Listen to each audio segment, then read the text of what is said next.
Hi, నా పేరు doctor Lenin Reddy, Gold Hospital Guntur మరియు హైదరాబాద్. ఈరోజు మనం మాట్లాడుకోబోయే టాపిక్ కళ్ళు తిరగటం, తల తిరగటం లేదా వర్టిగో. చాలా మంది ఈ కళ్ళు తిరగటం, తల తిరగటం అనే దాంతో బాధపడతా అసలు వాళ్ళు దేంతో బాధపడుతున్నారో వాళ్ళకి అర్థం కాని పరిస్థితుల్లో పేషెంట్ ఉంటాడు. ఒకవేళ పేషెంట్కి అర్థమైన విధానాన్ని డాక్టర్కి చెప్దామంటే డాక్టర్కి పేషెంట్కి సమానమైన కమ్యూనికేషన్ జరగక అక్కడ ఒక రకమైన కన్ఫ్యూజ్డ్ కండిషన్లో ఉండేవాళ్ళు కూడా చాలా మంది ఉంటారు.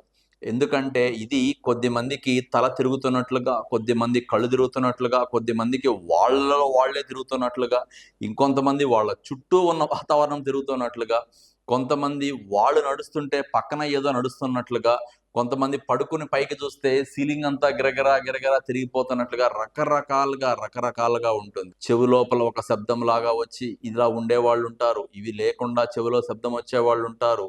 ఇంకొంతమంది లోపల కళ్ళంతా కూడా మెరుపులుగా, చుక్కలుగా, నల్ల మచ్చల్లాగా ఉంటా, మిరుమిట్లు గలుపుతున్నట్లుగా ఉంటా, దాంతోపాటు వామిటింగ్ అవ్వటము, ఒళ్ళంతా చల్లబడిపోవటము జరిగే వాళ్ళు కూడా ఉంటారు. ఎందుకు ఇంత కాంప్లికేటెడ్గా ఉంటుంది కళ్ళు తిరగటము, తల తిరగటము అని అంటే, ఇది సాధారణంగా మనిషి లోపల ఉండే ఒక చిన్న బ్యాలెన్స్ ఆపరేటస్ అనే దాని యొక్క డిస్టర్బెన్స్ వలన వస్తుంది. అది ఒక్కొక్కసారి ఆ డిస్టర్బెన్స్ ఎక్కడ దాకా తీసుకెళ్తుందంటే మనిషి యొక్క గుండె వేగం ఒక్కసారిగా పెరిగి లేదా గుండె వేగం ఒక్కసారిగా తగ్గి బీపీ తగ్గిపోయి, లేకపోతే ఒళ్ళంతా చెమటలు బట్టి వామిటింగ్ అయ్యి కడుపు లోపల ఉన్న ఇదంతా కూడా వామిటింగ్ అయిపోయేంత దాకా కూడా తీసుకొస్తుంది.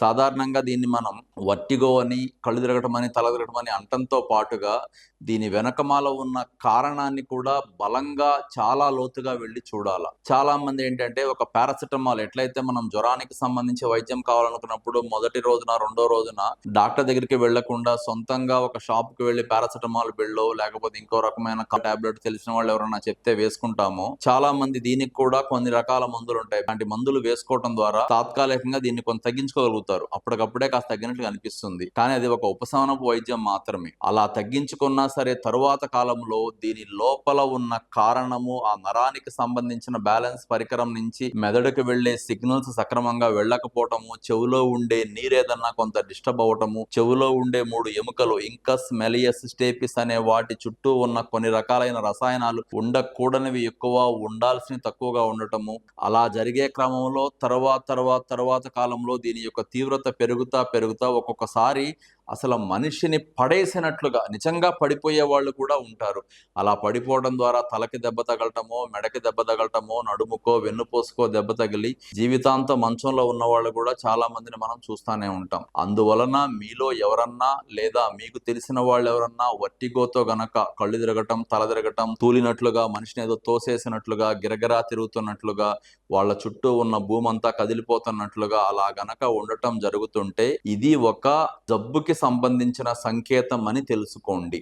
అలాగే ఇది చాలా మంది పక్షవాతంతో కన్ఫ్యూజ్ అవుతా ఉంటారు. పక్షవాతానికి దీనికి సంబంధం చాలా తక్కువ. ఎందుకంటే ఇది 2 రకాలుగా వస్తుంది. ఒకటి మెదడుకి సంబంధించిన దానిలో భాగంగా వస్తుంది. అలాంటప్పుడు దీన్ని సెంట్రల్ వర్టిగో అంటారు. ఇంకొకటి మెదడుకి సంబంధం లేకుండా వస్తుంది. దీన్ని పెరిఫరల్ వర్టిగో అంటారు. మనం చూసే మనుషుల్లో ఈ ఇబ్బంది పడుతున్న 100 మందిని చూస్తే దానిలో 85-90% మంది పెరిఫరల్ వర్టిగోతో బాధపడే వాళ్ళే ఎక్కువగా ఉంటారు. ఈ వర్టిగో వెనకమాల ఉన్న కారణాలు అన్నిసార్లు మెదడుకు సంబంధం లేకుండా కూడా ఉండొచ్చు. మెదడుకు సంబంధం ఉందనుకుంటే వైద్యం మెదడుకు సంబంధించిన దాని యొక్క తప్పును ఎలా సరిచేయాలి అనేది ఉంటుంది.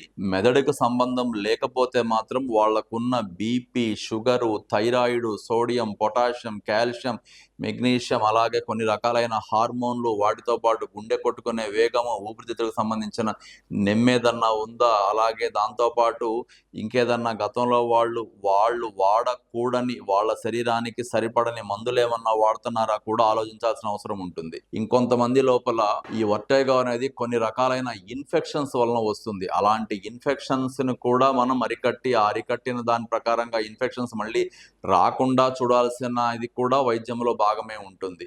ఇంకొంతమందికి ఈ వర్టిగో అనేది ప్రయాణం చేసేటప్పుడు వస్తుంది, లేదా ఎత్తులు వెళ్ళి పైనుంచి కిందకి చూసేటప్పుడు వస్తుంది. కొన్నిసార్లు వీళ్ళే ఏదన్నా ఒక జైంట్ వీల్ లాంటిదో లేకపోతే ఇంకేదన్నా వేరే పారాగ్లైడింగ్ లాంటిదో చేసేటప్పుడు కొన్ని రకాలైన సాహస క్రీడల్లో వస్తుంది. ఇలాంటి వర్టిగో సమస్య ఉన్నవాళ్ళు సాధ్యమైనంత వరకు స్విమ్మింగ్ కానీ, సాహస క్రీడలు కానీ, లేకపోతే బైక్ రేసింగ్ కానీ, bike riding, speed bike riding కానీ చేయకుండా ఉండటమే చాలా వరకు మేలు.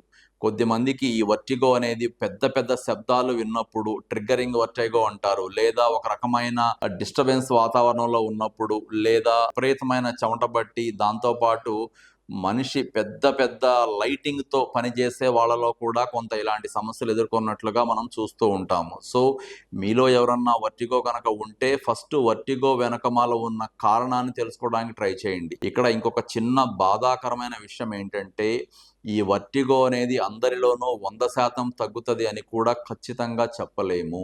ఎంత వైద్యం చేసినప్పటికీ కూడా దీని యొక్క ఫలితాన్ని మనం ఒక్కొక్కసారి, అందరిలో కాదు కొద్ది మందిలో 80-90% వరకే ఇవ్వగలము. చాలా మంది అనుకుంటారు ఒకసారి మాకు తగ్గిపోయింది కాబట్టి ఇంకా తర్వాత ఎప్పుడు రాదనుకుంటారు.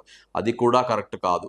కానీ వాళ్ళల్లో ఏంటంటే మొదటిసారి 40-50% తీవ్రతతో వస్తే రెండోసారి, మూడోసారి, నాలుగోసారి, ఐదోసారి దాన్ని తగ్గించవచ్చు తీవ్రతని. 10%, 5% తీసుకురావచ్చు. కానీ అదే రకమైన పర్సంటేజ్ కనుక ఇంకా ఇంకా ఇంకా పెరుగుతా పోతే ఒక్కొక్కసారి ప్రాణం మీదకి వచ్చే అవకాశం కూడా ఉంటుంది. ఇంకొంతమంది వర్టిగోతో బాధపడతా వాళ్ళకి ఏదన్నా ఒక యాక్సిడెంట్ అట్లాంటి జరిగినప్పుడు వాళ్ళకి ఏమనుకుంటారంటే యాక్సిడెంట్ జరిగింది కాబట్టి మనిషికి ప్రాణం పోయింది అనుకుంటారు. కానీ ఆ యాక్సిడెంట్ జరగడానికి కారణమే ఈ వర్టిగో అనే విషయం అది జరిగినప్పుడు ఎవరో గమనించలేకపోతా ఉండుంటారు. అలా ఈ వర్టిగో అనే దాన్ని మనం పూర్తి స్థాయిలో ఎవాల్యుయేట్ చేసుకుని, ఆ ఎవాల్యుయేట్తో పాటుగా మనిషి లోపల వేరే వేరే రకాలైన రిస్క్ ఫ్యాక్టర్స్ ఏమన్నా ఉన్నాయా అవన్నీ కూడా చూసుకోవడం చాలా అవసరం. ఇంకొక పాయింట్ ఏంటంటే ఈ రోజున చాలా కొత్త రకాలైన డైనమిక్ ట్రీట్మెంట్స్ వచ్చినాయి వర్టిగోకి.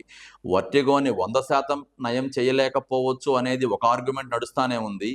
లేదు కొంతమందిలో 100% తగ్గుతుందనే ఒక ఆర్గ్యుమెంట్ కూడా నడుస్తానే ఉంది. అలాంటప్పుడు అలాంటి ఒక లేటెస్ట్ ట్రీట్మెంట్లు మనం ఉపయోగించుకోకుండా ఉండటం అనేది కూడా మనకి నష్టాన్నే చేస్తుంది. సో మీలో ఎవరన్నా సరే వర్టిగోతో కానీ, కళ్ళు తిరగడంతో, తల తిరగడంతో కానీ, లేదా దాంతోపాటు షుగర్, బీపీతో గనక కలిసి బాధపడతా ఉన్నట్లయితే మీరు మరింత జాగ్రత్తగా ఉండాలి. దానికి కారణం ఏంటంటే రోగ నిరోధక శక్తి తక్కువగా ఉండటం అనేది షుగర్ బీపీతో బాధపడే వాళ్ళకు ఉండే సహజ లక్షణం. అలాంటి వాళ్ళకు గనక ఇలాంటి వర్టిగో లాంటి సమస్యలు ఎదురైనప్పుడు వాళ్ళ యొక్క ఆరోగ్యం మరింతగా తగ్గిపోతుంది. మానసిక ఆరోగ్యంతో పాటుగా శారీరక ఆరోగ్యం కూడా మరింతగా వీక్ అయిపోతుంది. ఒక రకంగా వాళ్ళ ఇళ్లలోంచి బయటికి వెళ్ళడానికి కూడా భయపడే పరిస్థితి లాగా ఉంటుంది. సో మీలో ఎవరన్నా డైరెక్ట్ గా వర్టిగోతో బాధపడుతున్నా, వర్టిగోతో పాటు కలిసి బీపీ, షుగర్ లాంటి, థైరాయిడ్ లాంటి వాటితో బాధపడుతున్నా, ఇంకేదన్నా వేరే గుండెకి సంబంధించి, పక్షవాతానికి సంబంధించి, కిడ్నీకి సంబంధించి, లేదా కొన్ని రకాలైన క్యాన్సర్స్ సంబంధించిన జబ్బులతో బాధపడుతున్నప్పటికీ కూడా దానికి దీనికి కలిపి కూడా కొంత వైద్యం చేయొచ్చు. మనిషిని మరింత బాధపడకుండానో, సమస్యల్లో చిక్కుకోకుండానో తేలిగ్గా బయటికి తీసుకురావడానికి అవకాశం ఉంది. సో మీలో ఎవరైనా సరే వర్టిగో అనే సమస్యతో గనక బాధపడుతుంటే అది పెరిఫరల్ వర్టిగోనా, సెంట్రల్ వర్టిగోనా, ట్రిగ్గరింగ్ వర్టిగోనా, ట్రోమాటిక్ వర్టిగోనా, రొటేషనల్ వర్టిగోనా, ఎలాంటి వర్టిగో అని తెలుసుకోవడము, దానికి సంబంధించిన వైద్యాన్ని ఎంత లోతుగా వెళ్ళైనా సరే పరిష్కారం కనుక్కోవడం అనేది చాలా అవసరం. మీలో ఎవరన్నా ఈ బాధతో ఇబ్బంది పడుతుంటే consult doctor Lenin Reddy, Gold Hospital, Guntur మరియు హైదరాబాద్. Thank you.